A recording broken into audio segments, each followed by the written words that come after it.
Welcome to this special edition of Ideagen TV. Today with me is Amy Hopkins, Executive Director for Strategy at PhantomWorks, one of the coolest organizational names I think I've ever heard in my life. At Boeing, Amy, welcome. Thank you. So great to have you here today. And with us as well, joining us from different parts of this North American continent are Sheri, Hashemi from Seattle, and Candace Smith. Candace, welcome. Where are you located today? Hey, I am in Chicago. That's right, you're in Chicago. I didn't want to misstate the locations because we've got this truly global panel from Boeing today. And I'd like to begin by asking you all, for our global audience, to ask a little bit about yourselves. Could you tell us who you are, what you're doing, why are you here? We know why you're here. You're here to change the world, so you don't have to answer that part of the question. But let's start with Amy. Amy, welcome. Thank you. Happy to be here. My name is Amy Hopkins. As you said earlier, I'm the Chief Strategist for Boeing's PhantomWorks. Incredible. We are the innovation arm of Boeing Defense. So working to solve some of the nation's national defense's hardest problems every day. Okay, so just small problems. Just small problems. You know, PhantomWorks, I can't get over the PhantomWorks name. Sheri Hashemi, welcome. Thank you. Thank you, George. So I'm a product team lead. Excuse me. I'm a product team lead, and our primary focus is on building the right partnerships with our suppliers and other product teams so that we can deliver on time with the quality that we need to have. And I'm also a PhD student. I'm currently in year 2 for my PhD in aviation through Embry-Riddle Aeronautical University. How cool is that? PhD student. So soon we'll refer to you as Dr. Hashemi. I mean, I aspire to that one day. I think it's just awesome. Congratulations and Godspeed on that journey to that PhD. It's going to be a lot of fun when you finally get that piece of paper, isn't it? Now our good friend Candace Smith. Candace, welcome from Chicago, live. How are you? I am doing very well. I'm so happy to be here with you all, with these lovely ladies. I am currently Director of Engineering People Strategy in our Engineering Strategy and Operations organization. And here I'm leading the transformational change to the next great thing with the Boeing company.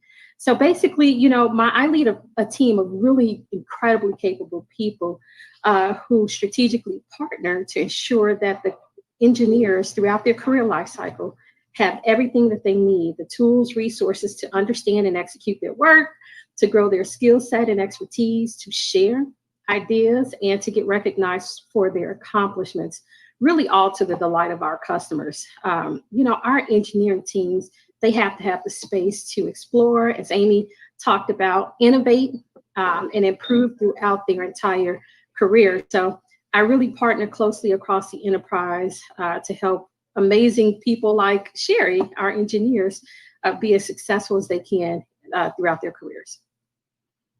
So well said and so inspiring.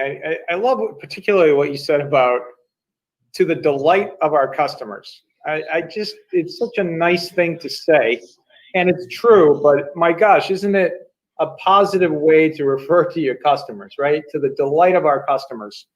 And so to the delight of the planet, let's talk a little bit about the global goals. So to the delight of the planet, perhaps, we being citizens of the world here, together with all of the nations of the 193 member states of the United Nations, they agreed unanimously, perhaps for the very first time in history, on these 17 broad goals.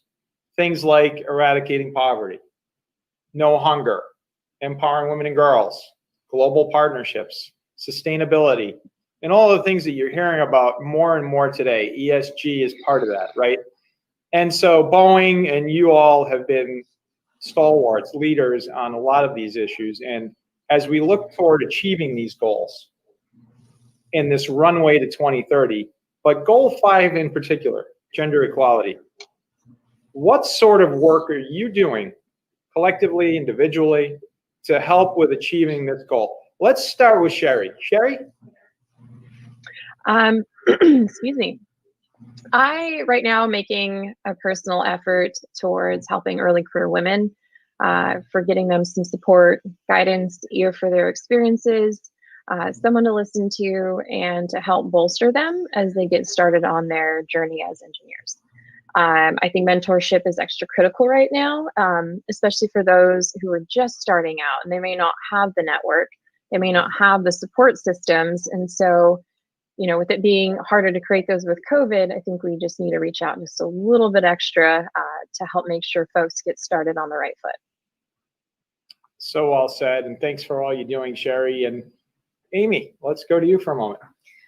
One of the things that I'm personally doing is also, just like Sheri, is reaching out and trying to communicate more with more often with our early career young women, even going to universities and high schools as well, to show young women that there is opportunity that maybe they didn't even think was available to them. Maybe they think different than other folks. Maybe they think they look different, and to show them that what they may think is a disadvantage is actually a strength. And it's what we look for, especially in Phantom Works, in the innovation arm. Sure. We look for that diversity of perspective, and to show them that it is possible for them. And, I think you and I in this pre-discussion had talked a little bit about being able to, if you can't see it, then you can't even begin to imagine it. Mm-hmm. And then certainly you can't even begin then to reimagine it, which brings us to Candace. Candace, I'd love to hear from you about what you're seeing and what you're doing in your world to help with this achievement of Goal 5. Absolutely. And I wish I had more time. So at work, part of my portfolio is what's called the external technical affiliations. So all the investments that we make through our Boeing Global Engagement Organization in organizations like Women in Aviation, like the Society of Women Engineers, like the National Society of Black Engineers, where we are focused on bringing more talented women up through the pipeline to have meaningful careers or successful endeavors in the STEM fields. So I'm really proud to have ownership of that portfolio through the Boeing company, whose name carries so much inspiration to little girls around the world. Here locally, I'm part of the Metro Achievement Council, and that's part of Midtown Education Foundation. And they seek to support girls across low income, inner city Chicago, to put them on pathways to success. And the thing I love about this organization is that it really embraces the dignity of a person, leveraging the emotional intelligence of youth and focus on their academic excellence, their virtue development, giving them that individual attention, like Sheri and Amy mentioned, in terms of mentoring. And then there's a parental engagement component there. So we really seek to inspire them to positively transform not only their lives, but their families and communities. Because, you hear it all the time. When you educate a woman, you educate a community. So I'm really proud to be a part of that work through Midtown Education Foundation and our Metro Achievement Council arm of that. And then just like Sheri and Amy, whether we're actively doing it in terms of mentoring or we're just showing up and inspiring, that is a responsibility and obligation that I don't take lightly. We talked about, if you can't see it, you can't dream it. I am a representation of the dream that little girls, little Black girls, brown girls, whatever girls around this world can look up to and say, I want to be her and aspire to be better. And even those who dare to dream.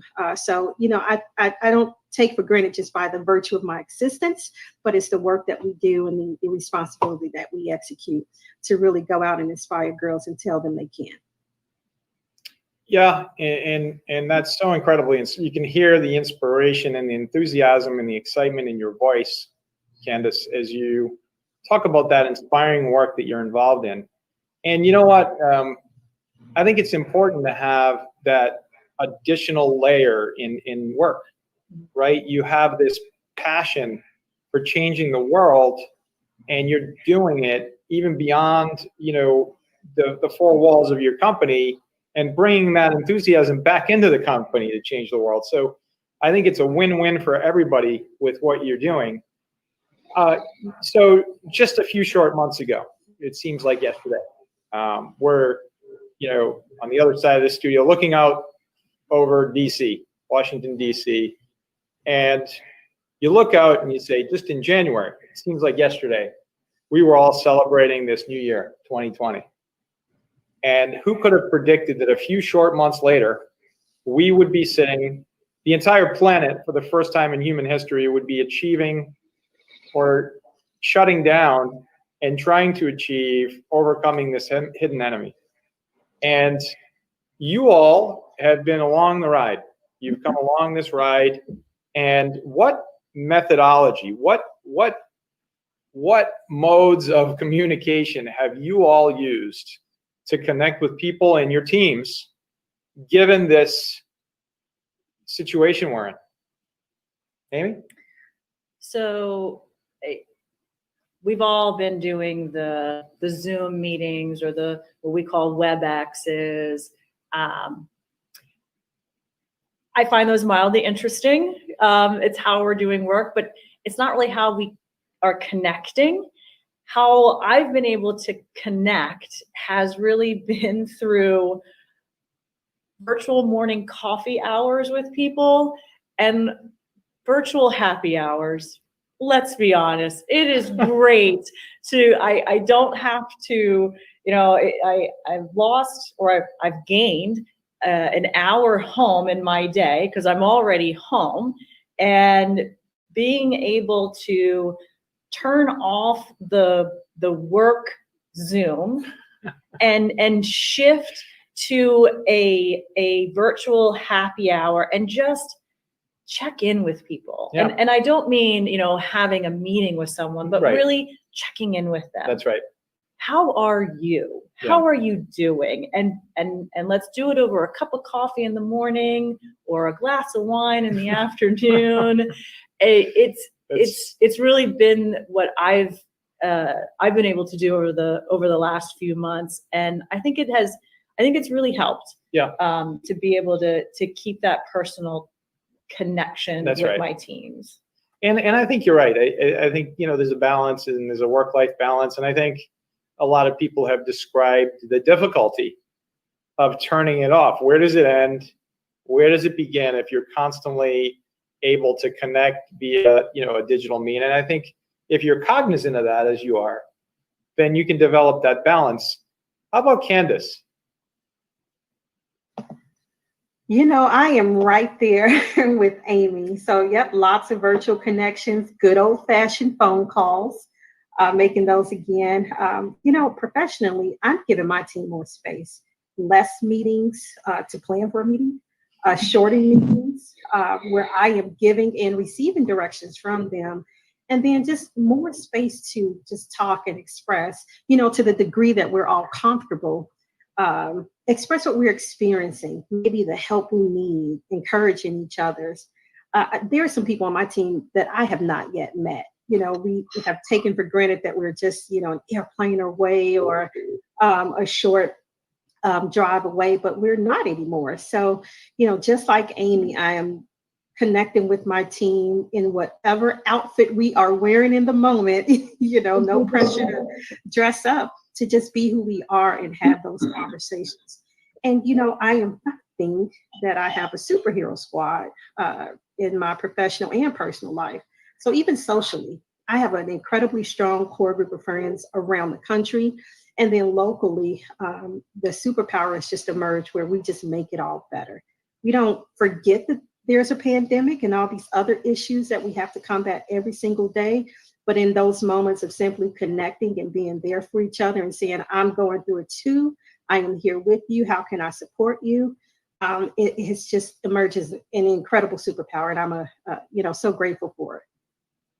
Superpower. We wish we all had superpowers. It's on some days I feel like we do have superpowers, and here we are, Sheri. I'd love for you to embed your answer in my next question, which I think goes to the heart and soul of how you can change the world, and that's called transformational leadership. As part of your academic studies, you've mentioned the value of this transformational leadership, especially in terms of style, and especially during this crisis, this situation. Can you explain for our global audience and all of us sitting here today, what is this theory that you've come up with? Absolutely. So transformational leadership style is one of the contemporary styles that's out there right now.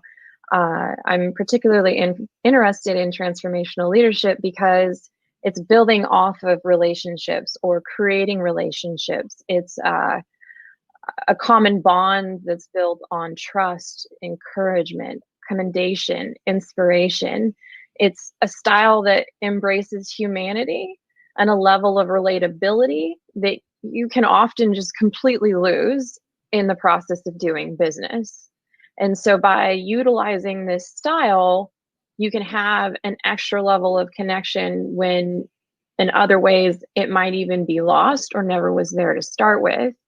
And uncertainty right now is, it's this byproduct of this continuous change and something else and then another and another. And, today we might not even know what's happening, let alone tomorrow or around the corner. Uncertainty identity theory by Hogg suggests that humans actively seek out to reduce this uncertainty. It's this bit of us that says, uncertainty, gotta solve it. Need some certainty, need some solid foundation, need some level of stability.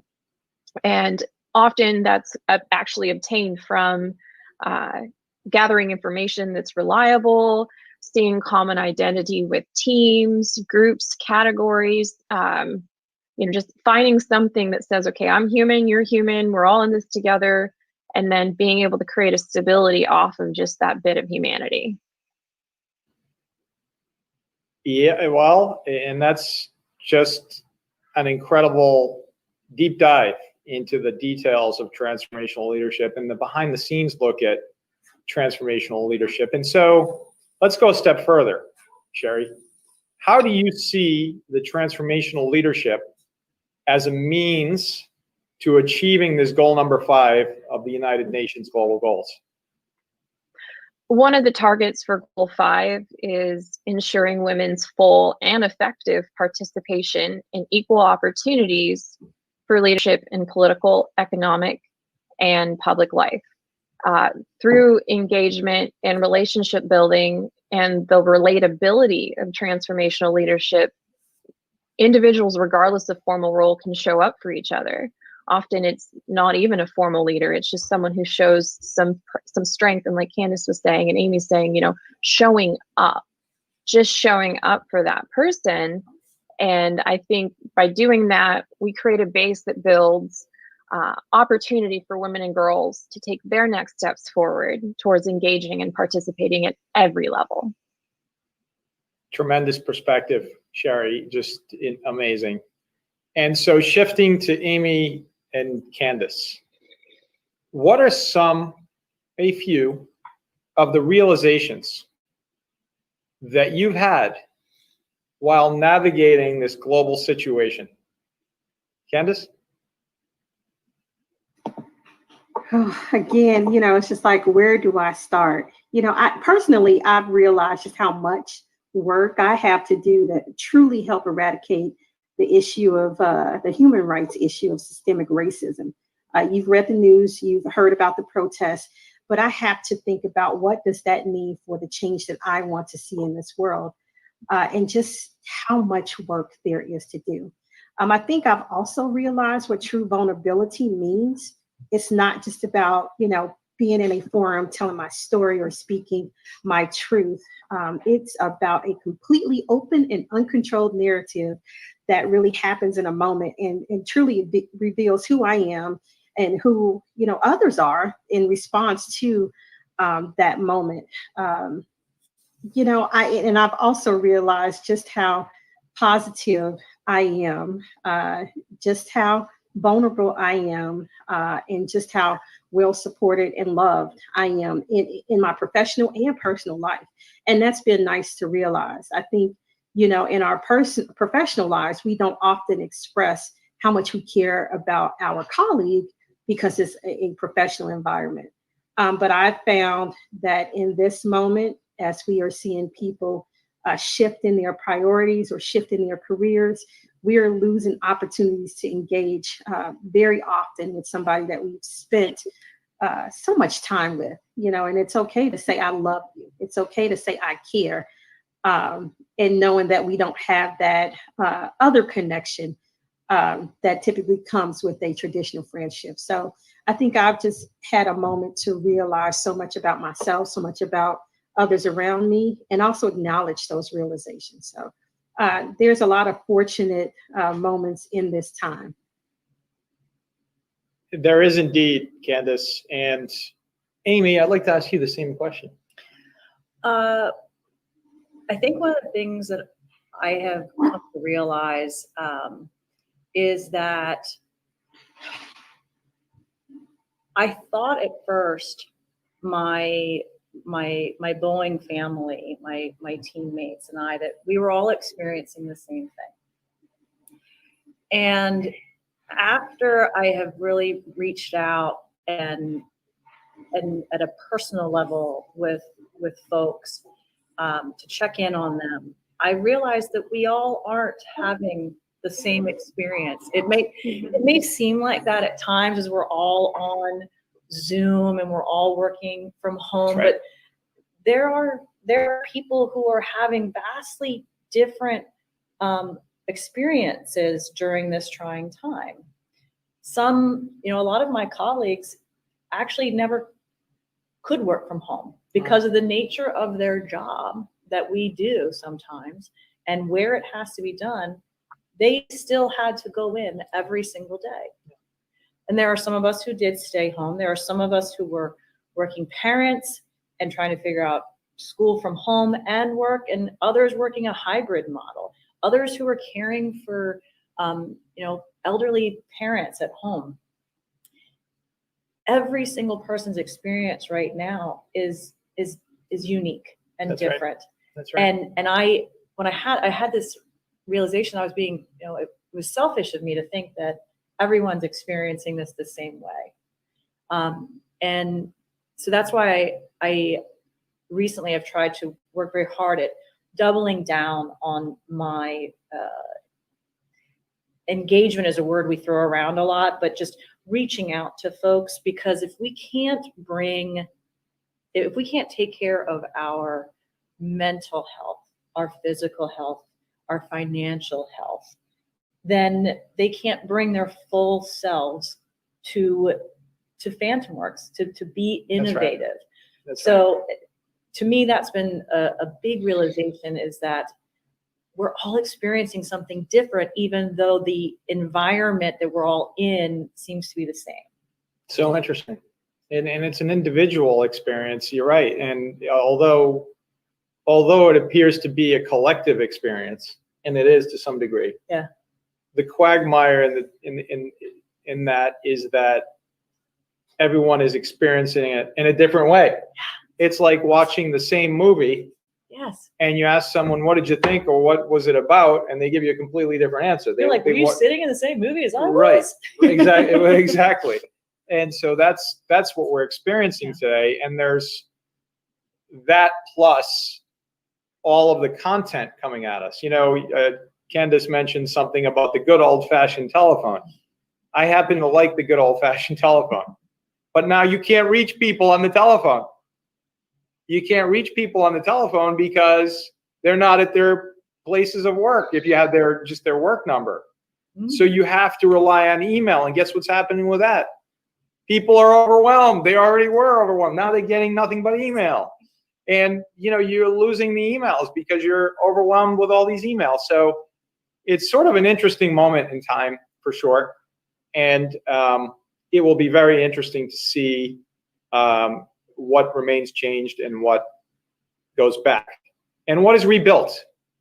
What is the where we've lived through the previous, which was like pre-pandemic or global situation, we were all moving fast.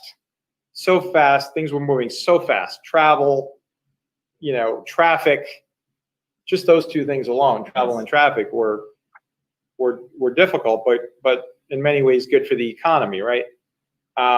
Those two issues are gone right now. There's no travel and there's no traffic. And you may make an argument that those are positive in some way for the environment and all those other things, but in the end, we remain to see what the real impact of the of these situations are on the economy on a long-term basis. So stay tuned, as they say. And this I'd like to ask to Amy and Candace. So as we figure out how to build these teams, as we look to provide advice, what would you say to those looking for this advice and other leaders? What would you say can change the game right now? Candace? So I think for me, I don't take the title of leader for granted, right? So when you talk about building a solid team, that responsibility is distributed to all team members. In this global pandemic, I think leaders are emerging from places that are often overlooked or underconsidered. Leaders who have that willpower, that strength, and that vision to really meet this moment. So, my goal is to focus on my teammates' strengths, their interests, and their resilience versus kind of over-rotating on their, on my weaknesses or, less than positive outlook. I really feel like there's no one size fits all when it comes to building and engaging a team. Nobody does that alone. So expressing the need to have that responsibility shared across the team is super important. And just having I talked about it before, a unity and mission. As a team, what are we trying to accomplish? Making sure there's an understanding of that so we can really figure out how strong of a team or what team we need to be to achieve that mission. Incredible. So Amy, how would you respond to that? So for me going forward, we need to stop communicating in soft words that you cannot hang objective analysis off of. I am a firm believer that we should purge our lexicon of could, should, might, and hope. Clearing these words from our lexicon is a mechanism to get rid of ambiguity. That's right. Ambiguity leads to anxiety. Anxiety leads to hesitation. Hesitation leads to doubt, and doubt leads to not being able to communicate. We should never should it, might it, or hope it. Yoda had it right. Do it or do not, and have a backup plan. To me, that's the way we're going to achieve these goals. And that's why you're executive director of strategy at Phantom Works at Boeing. You just described the reason why. It was a great pick, and I think they could not have picked a better person to lead that area, which you cannot talk about. So on a lighter note, we're shifting to goal number 5. Let's go to goal number 5, gender equality. It's one of the most powerful goals of the 17 global goals, in addition to global partnerships. They're all very important. And the glue really is the partnerships goal, right? It's been referred to as the mother of all goals, number 17. But goal number 5 is extremely critical for the future and for today, quite frankly. How do you see this goal as it ties into the other 16 SDGs? I mentioned global partnerships being intricately tied into all the others, but how does this goal 5 fit in? Sheri? I think gender equality ties into all of this, all of the goals, every single thing we're trying to accomplish. When you're fighting to have a voice and you're fighting to have representation, you're also not able then to share your responses. The collective body is then missing those answers, the solutions, the ideas, the connections, all of the opportunity that comes from having an entire body contributing. When you're not even having a voice, you're missing a really big piece of all of the contributors.